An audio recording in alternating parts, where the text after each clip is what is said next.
Un año difícil es el 2016, a nadie le queda duda de aquello, y menos aún cuando hacemos referencia a la economía nacional. Los gobiernos provinciales de la Amazonía están insatisfechos con el recorte del 12% que registra el presupuesto y que no solo los afecta a ellos, sino también a municipios y juntas parroquiales del país. Nos acompaña el doctor Antonio Cubes, prefecto de Pastaza y presidente de la Mancomunidad de Prefecturas de la región amazónica. Doctor Cubes, ¿de cuánto es el golpe, de cuánto es la afectación? Bueno, muy buenos días, muchas gracias. La verdad es que nosotros estamos muy preocupados porque la afectación es bastante seria, alrededor de, por lo menos en el gobierno provincial de Pastaza, es de por cerca de 4 millones de dólares, y en forma general en todos los gobiernos autónomos descentralizados provinciales de la Amazonía, esto se está sintiendo con mucha fuerza. Y aún mucho lo más grave todavía que vemos es que las alícuotas que por ley nos corresponden recibirlas de manera puntual cada mes, hoy se están retrasando. Por decir algo, desde lo último del mes de octubre se pagó en los últimos días de diciembre, y hoy hemos recibido en los primeros días de enero las alícuotas que nos corresponde de noviembre apenas en un 10%. Es decir, a más del que existe este recorte presupuestario, estamos sufriendo retrasos en las alícuotas que por ley nos corresponden a los gobiernos autónomos descentralizados provinciales, rurales y cantonales. A ver, esto nos doctor preocupa Cubes, mucho porque doctor Cubes, no nos permiten... una precisión, o sea, les deben el 90% de noviembre, todo diciembre, ¿eso cuánto es? Correcto. Bueno, estamos hablando de alrededor de casi 4.900.000 dólares el total de la deuda que mantiene el gobierno nacional con el gobierno provincial de Pastaza, en los datos que yo puedo manejar del consejo que yo administro. ¿Y cómo están haciendo ustedes para pagar roles, para pagar a los contratistas, para ejecutar obras? Tenemos un arrastre de casi 3.900.000 dólares. Estamos realmente preocupados porque usted puede imaginarse la necesidad que tienen todos aquellos proveedores y que nosotros no podemos cubrir por esta falta de recursos, por esta falta de entrega oportuna de los recursos que nos corresponden.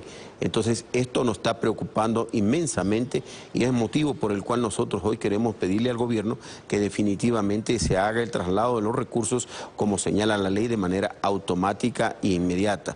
Caso contrario, nosotros nos veremos obligados indudablemente a sostener este esquema de retrasos y con la incomodidad de todos los ciudadanos.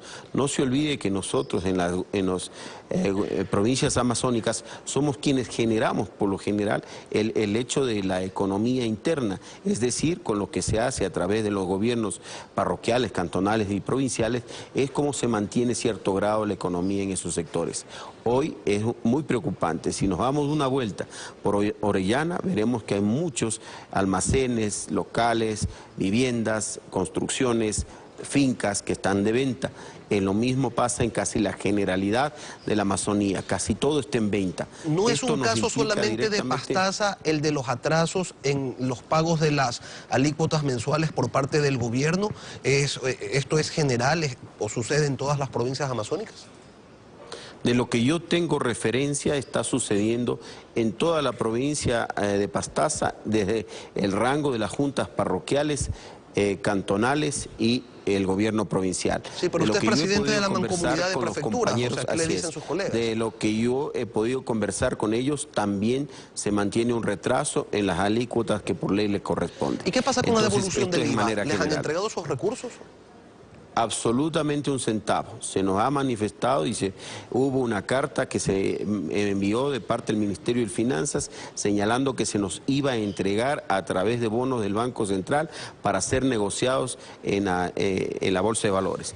Nosotros hemos señalado que esa negociación en la Bolsa de Valores sería infructuosa, y además, ¿qué sucedería con la Contraloría General del Estado si llegara a intervenir y viera que las negociaciones practicadas por nosotros, que obviamente no va a ser al 100% el pago de estos bonos, qué significaría para cada uno de nosotros el rato de responder por qué no hemos logrado tener esos mismos recursos? A ver, vamos en este punto a detenernos un segundo.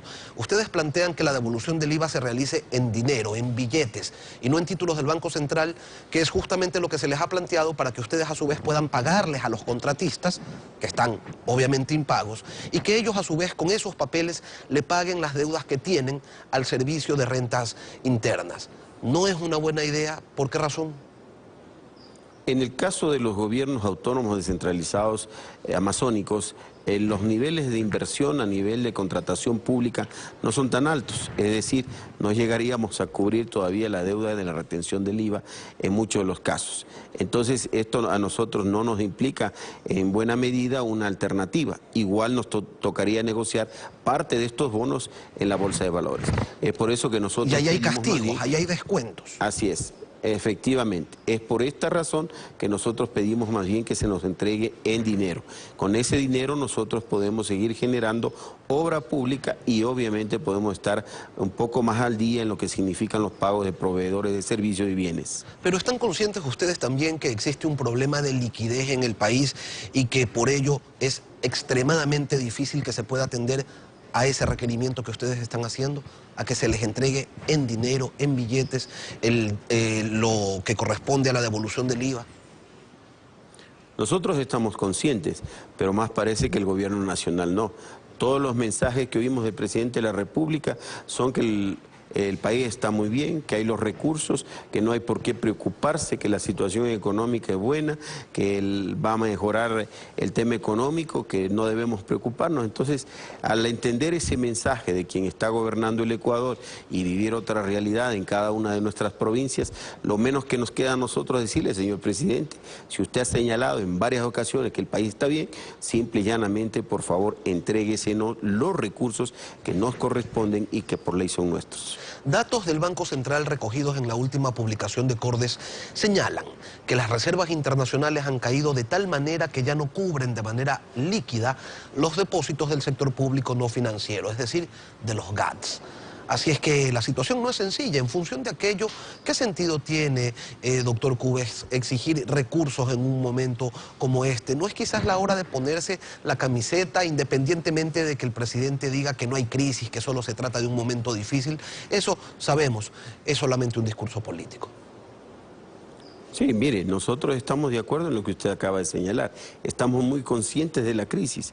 Estamos tan conscientes que sin lugar a dudas no hemos hecho mayor apremio en exigir que se nos entregue esos recursos. Pero lo que ya queremos es viabilidad en los temas. Se dice que nos van a entregar los bonos, pero hasta el día de hoy se dice que nos van a financiar en buena medida, el Banco del Estado nos va a financiar las obras hasta el día de hoy. Se nos ha dicho que se nos va a ayudar con créditos a nivel internacional, pero no se nos da los avales necesarios para poder conectar los créditos internacionales. Es decir, hay las alternativas que nosotros hemos puesto para poder dar viabilidad a la economía de cada uno de nuestros sectores, pero tampoco hay la predisposición del gobierno a ayudarnos a que esto suceda.